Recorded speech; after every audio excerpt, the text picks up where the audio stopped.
নমস্কার, dream coin channel থেকে তপন আপনাদের সাথে আছি। আজ আমি আপনাদের সাথে স্যার সাইনাথ রেডাপ্পার লিখিত 2026 সালের বুক লিস্ট অনুযায়ী ফেরিটেক স্টেনলেস স্টিলের 2 টাকার কয়েন নিয়ে আপনাদের সামনে জানকারি দেব। বিশেষ করে কোন কয়েনটা বিক্রি হয়, কোনটা বিক্রি হয় না, সেই বিষয়ে আপনাদের সামনে তুলে ধরবো। আর এই বিষয়টার কারণ হচ্ছে, এই ভিডিওটা করার উদ্দেশ্য হচ্ছে একটাই, সেটা হচ্ছে আপনারা বন্ধুরা অনেকেই আমার কাছে নিয়ে আসেন যে কয়েনগুলো বাজারের চলতি কয়েন, যেটা বিক্রি হয় না, সেই ধরনের কয়েন নিয়ে আসছেন ব্যাগ ভরে। তো বিশেষ করে সেই ধরনের কয়েন নিয়ে আসবেন না, যেটা একমাত্র মূল্যবান কয়েন। বুক থেকে যেটা দেখাবো, যেটা দামি কয়েন, ওই কয়েনটা সংগ্রহ করার চেষ্টা করবেন। আর মিউল কয়েন নিয়ে আমি আজকে আপনাদের সাথে কিছু আলোচনা করব। মিউল কয়েন কিভাবে হতে পারে, এবং এটা আপনারা নিজেরাই এই মিউল কয়েনটা বিশেষ করে আপনারা রিসার্চ করতে পারবেন। তো সেক্ষেত্রে আপনারা বোঝার চেষ্টা করবেন কোন কয়েনটা মিউল কীভাবে হতে পারে। যাই হোক, নতুন বন্ধুদের উদ্দেশ্যে এটাই আমার, যে আপনারা যারা আমার ভিডিওটা দেখবেন তারা সাবস্ক্রাইব করে রাখবেন এবং লাইক কমেন্ট শেয়ার করবেন, এবং পরবর্তী ভিডিও আপনারা কোন কয়েন নিয়ে জানতে চাচ্ছেন সেটা আমি আপনাদেরকে নেক্সট ভিডিওতে আমি আপনাদের সামনে তুলে ধরব। ভিডিওটা স্কিপ করবেন না, আপনারা অনেক কিছু কয়েন সম্বন্ধে জানেন। আমি 2 টাকার প্রথমে এটা দেখে নেবেন। এখান থেকে আমি প্রথম আপনাকে 2006 সাল থেকে দেখাচ্ছি। দেখুন, এটা হচ্ছে 2006 সালে এই কয়েনটা মেন্টেস হয়। মেটাল হচ্ছে যে ফেরিটেক স্টেনলেস স্টিল, ওয়েট হচ্ছে 5.28 গ্রাম, সাইজ 27 mm, শেপ সার্কুলার। তো এই কয়েনটা 2005-এর যেটা মেন্টেস হয়, এটা আপনার 4টে মিনিট থেকে মেন্টেস হয়েছে বম্বে, ক্যালকাটা, হায়দ্রাবাদ এবং নয়ডা। তো 4টে মিনিটের কয়েনই কমন কয়েন, সি লেখা আছে। দেখুন, কোনো কয়েনে যদি সি লেখা থাকে সেই কয়েনটা প্রশ্নই আসে না বিক্রি হওয়ার, আর লেখা থাকলে সেটা রেয়ার হয়। ক্রস কয়েন তাই আপনারা সংগ্রহ করবেন না। এটা দেখুন, ভেরিফাইড কন্ডিশনে 5 টাকা। এটা স্টাডি করার জন্য একটা মূল্য নির্ধারণ করতে হয়, তাই মূল্য নির্ধারণ করা, জাস্ট বইটাকে স্টাডি করার জন্য। তো সেক্ষেত্রে এই কয়েনটা বিক্রি হয় না, এটা বোঝার চেষ্টা করবেন আপনারা। এরপরে আপনার দেখুন, হায়দ্রাবাদ, ক্যালকাটা, নয়ডা এবং বম্বে 4টে মিনিট, 4টেই কমন আছে। এরপর নেক্সট আপনার 6 সালের যে কয়েনটা আপনাদের সামনে তুলে ধরছি। এটা দেখুন, 3টে মিনিট থেকে মেন্টেস হয়েছে বম্বে, হায়দ্রাবাদ এবং নয়ডা। 3টে মিনিটের কয়েনটাই আপনার কমন কয়েন।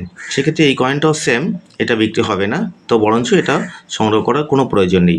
এরপরে 2007 সালের যে ক্রস কয়েনটা, এটা দেখুন আপনার 3টে মিনিট থেকে মেন্টেস হয়েছে বম্বে, ক্যালকাটা এবং হায়দ্রাবাদ। সেক্ষেত্রে বম্বে মিন্টের কয়েনটা আপনার স্কেয়ার কন্ডিশনে এবং কলকাতা মিন্টের কয়েনটা স্কেয়ার কন্ডিশনে, কিন্তু দাম রেখেছে মাত্র 10 টাকা এবং 5 টাকা থেকে। সেক্ষেত্রে এই কয়েনগুলো বিক্রি হয় না। ভবিষ্যতে কি হবে, যখন মার্কেটে হয়তো বা কপার নিকেল উঠে যাবে, তখন হয়তো বা হতে পারে 2 টাকার ক্রস কয়েন বিক্রি হচ্ছে না, আপনারা এগুলো সংগ্রহ করবেন না। এবার নেক্সট আপনাদের সামনে আমি দেখুন, এই মুদ্রা সিম্বলযুক্ত এই কয়েনটা আমি আপনাদের সামনে তুলে ধরলাম। এটাও দেখুন, এটাও সেম। এখানে আপনার দেখুন, এটা 2007 সালে মেন্টেস হয়েছে, আর মিনিট থেকে মেন্টেস হয়েছে তো বম্বে, ক্যালকাটা এবং হায়দ্রাবাদ। সেক্ষেত্রে এই কয়েনগুলো স্কেয়ার কন্ডিশনে আছে, কিন্তু দাম রেখেছে 5 টাকা থেকে, তাই এই কয়েনগুলো বিক্রি হচ্ছে না। তবে এর মধ্যে অনেক চ্যানেল বিভিন্ন ধরনের মিউল কয়েন দেখায়, আর মিউল কয়েন নিয়ে আপনাদের সঙ্গে বিশেষ করে আলোচনার বিষয়বস্তু হচ্ছে এটাই, মিউল কয়েনটা আপনাদের নিজেরাই নির্ধারণ করতে পারবেন। কোনো কয়েন, ধরুন কোনো কয়েনের লায়নটা যদি যে মিনিট থেকে মেন্টেস হয়েছে, ধরুন এখানে আমি আপনাদের সামনে তুলে ধরলাম একটা 2 টাকার কয়েনের এই লায়ন ভ্যারাইটিটা, দেখে নিন। এটা বাম্পার লেফট সাইডে আছে আপনার লায়ন, এবং রাইট সাইডে আছে 2 লেখা, ঠিক আছে। তো এখানে আরেকটা দেখুন, সেম আরেকটা 2 টাকার কয়েন, লায়ন আছে কিন্তু সাইডে কোনো 2 লেখা নেই, 2টা লেখা আছে অপর সাইডে। সেক্ষেত্রে এই কয়েনটা মিউল হবে কখন, ধরুন এই কয়েনটার আপনার এটা হচ্ছে এই মুদ্রা সম্বলিত, 2টো মুদ্রা সম্বলিত এই কয়েনটা। তো এই কয়েনটার ওভার সাইডে যদি এই লায়নটা দেখুন, এইভাবে লায়নটা বসে, তখনই এটা মিউল হয়। তো সেক্ষেত্রে এটা সম্পূর্ণ আপনাদের নিজেরাই স্টাডি করতে পারবেন। কোনো কমন কয়েনের মধ্যে যদি লায়ন ভ্যারাইটিটা যেটা হওয়ার কথা ছিল সেটার পরিবর্তে অন্যভাবে এসছে, অন্য কোনো লায়ন বসেছে কয়েনের, তখনই সেটা মিউল হয়। তো যাই হোক, তবে আপনাদেরকে আমি এখানে 2টো কয়েন তুলে ধরছি, 3টে কয়েন তুলে ধরছি, দেখে নিন। এখন এখানে একটা হচ্ছে আপনার এই 2 টাকার 2009 সালের কয়েন, যেটা আমি বুক থেকে দেখাচ্ছিলাম 2007 সালে এবং 8 সাল আর 9 সাল এবং 10 সাল 11 সাল, এই 4টে ইয়ারে এই কয়েনটা মেনটেন হয়েছে। তো সেক্ষেত্রে আপনারা এর প্রত্যেকটা কয়েনে দেখেছেন 5 টাকা 10 টাকা থেকে দাম শুরু, কিন্তু এটা বিক্রি হচ্ছে না। ভালো করে দেখে নিন, এই কয়েনটা বিক্রি হচ্ছে না, এটা সংগ্রহ করবেন না। এই যে আপনাদের সামনে তুলে ধরলাম এই কয়েনটা। তো যাই হোক, এখানে দেখুন সব থেকে ফেরিটেক স্টেনলেস স্টিলের মধ্যে ভ্যালুয়েবল কয়েন হচ্ছে এই কয়েনটা। দেখে নিন, এই যে এয়ারফোর্স, দেখেছেন এয়ারফোর্স, এই যে কয়েনটা, এটাই আপনারা ভালো দামে বিক্রি করতে পারবেন। এটাও 2007 সালে মেনটেন হয়েছে, কিন্তু এটা এয়ারফোর্স কয়েন আছে। দেখুন এখানে দুটো কয়েন আপনাদের সামনে এয়ারফোর্স আমি তুলে ধরলাম, এই যে দেখে নিন দুটো এয়ারফোর্স।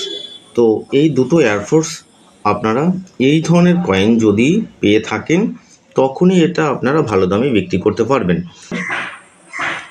এই কয়েনটাই আপনারা সংগ্রহ করবেন স্টিলের মধ্যে, অন্য কোনো আদার্স 2 টাকার কয়েন সংগ্রহ করবেন না, একমাত্র মেউল ছাড়া। আর মেউলটা সম্পূর্ণ নিজের জ্ঞানের উপরেই আপনারা বুঝতে পারবেন, কোটা সাধারণ জ্ঞান হলেও বুঝতে পারবেন সেটা কোন কয়েনটা মেউল আছে। জাস্ট যে কয়েনটায় লায়নটা বসার কথা ছিল তার পরিবর্তে অন্য কোনো লায়ন বসেছে, অন্য কোনো কয়েনের আপনার সাইডটা বসে গেছে, তখনই সেটা মেউল হয়। যাই হোক, এরপরে আপনাদেরকে আমি তুলে ধরছি এই 2 টাকার এয়ারফোর্সের এই কয়েনটা।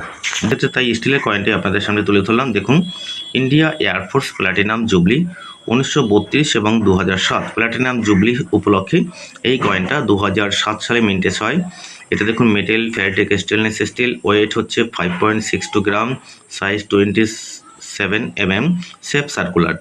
এটা দেখুন সিঙ্গেল মিন্ট, একটা মিন্ট থেকে মিন্টেজ হয়েছে, ক্যালকাটা মিন্ট। এবং ক্যালকাটা মিন্ট এটা রেয়ারিটি আছে, রেয়ার আর লেখা আছে, দেখতে পেয়েছেন এটা আর লেখা আছে। এই কয়েনটাই একমাত্র মূল্যবান কয়েন। তো ক্যালকাটা মিন্টের এই কয়েনটা আপনার কীরকম দাম হয়ে থাকে? ফাইন কন্ডিশনে 750 টাকা, ভেরি ফাইন কন্ডিশনে 1000 টাকা, এক্সট্রা ফাইন কন্ডিশনে 1500 টাকা, ইউএনসি কন্ডিশনে 2500 টাকা কয়েন, সেই কয়েনটা। এরপরে নেক্সট কয়েনটা দেখুন, লুইস ব্যাডেল। এটা হচ্ছে লুইস ব্যাডেলের এই কয়েনটা, এটাও আপনারা সংগ্রহ করে রাখেন, কিন্তু দেখুন এই কয়েনটাও বিক্রি হচ্ছে না। এটা 3টেই কয়েন কমন আছে। এরপরে দেখুন reserve bank of India platinum jubilee 1935 এবং 2010 সাল, এই উপলক্ষে এই রিজার্ভ ব্যাঙ্কের এই কয়েনটা মেনটেন হয়েছিল 2010-এ। তো এই রিজার্ভ ব্যাঙ্কের কয়েনটা আপনারা, এটাও মিউল হয়ে থাকে। ধরুন এই যে দেখুন, আমি বুকের থেকে আমি দেখিয়ে দিচ্ছি এই কয়েনটার ওভার ডাইটা। যদি আপনার এই ধরুন এয়ারফোর্সের এখানে দেখতে পেয়েছেন এই অশোক স্তম্ভের নিচে আপনার বড় করে 2 লেখা, এটা হচ্ছে এইভাবেই তৈরি হয়েছে এয়ারফোর্সের এই কয়েনটা। সেক্ষেত্রে এই কয়েনটা যদি আপনার ব্যাক সাইডে এইভাবে দেখুন, এই সাইডে 2 আসে এবং লায়ন এবং অশোক স্তম্ভটা লেফট সাইডে বা বাম পাশে আসে, তখনই এটা মিউল হয়, তখনই এটা ভালো দামে বিক্রি হয়। মিনিমাম আপনার 3000 থেকে 5000 টাকা পর্যন্ত বিক্রি হয়ে থাকে। তো যাই হোক, তো এটাও দেখুন এটা কি কন্ডিশনে আছে, কমন। এর কোনো ফাইন কন্ডিশন, ভেরি ফাইন কন্ডিশনে কোনো দাম উল্লেখ করা নেই। কমনওয়েলথ গেমসের এই কয়েনটা দেখুন, কমনওয়েলথ গেমসের এই কয়েনটা, এটাও আপনার দেখুন 3টে মিন্ট থেকে মেনটেন হয়েছে, ক্যালকাটা, হায়দ্রাবাদ এবং নয়ডা। সেক্ষেত্রে এই 3টে কয়েন কমন কয়েন কন্ডিশনে আছে, একটাও বিক্রি হচ্ছে না। তো এই কয়েনগুলো আপনারা সংগ্রহ করবেন না। আলোচনার বিষয়বস্তু ছিল এটাই, আপনারা কোন কয়েনটা সংগ্রহ করবেন, কোনটা করবেন না, তো এটা আমি আপনাদের সামনে তুলে ধরলাম। তো যাই হোক, আপনাদের যদি ভিডিও ভালো লাগে লাইক, কমেন্ট এবং শেয়ার করবেন। আর নতুন বন্ধুদের উদ্দেশ্যে বলছি, আমার ভিডিও পেতে হলে আপনারা সাবস্ক্রাইব করে রাখবেন, শিখে যাবেন। যাই হোক, এরপরে বন্ধুদের উদ্দেশ্যে একটাই বার্তা, আপনারা যারা আমার কাছে কয়েন বিক্রি করতে চাচ্ছেন তারা আমার ঠিকানায় যোগাযোগ করতে পারেন, আসতে পারেন। আমার ঠিকানা হচ্ছে হাওড়া মেন লাইন, মানকুণ্ড, চন্দননগর।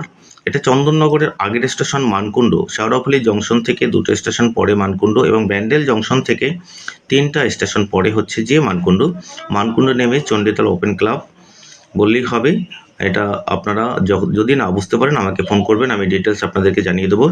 তো ধন্যবাদ, আমি এখানেই আজকের ভিডিও সমাপ্ত করছি।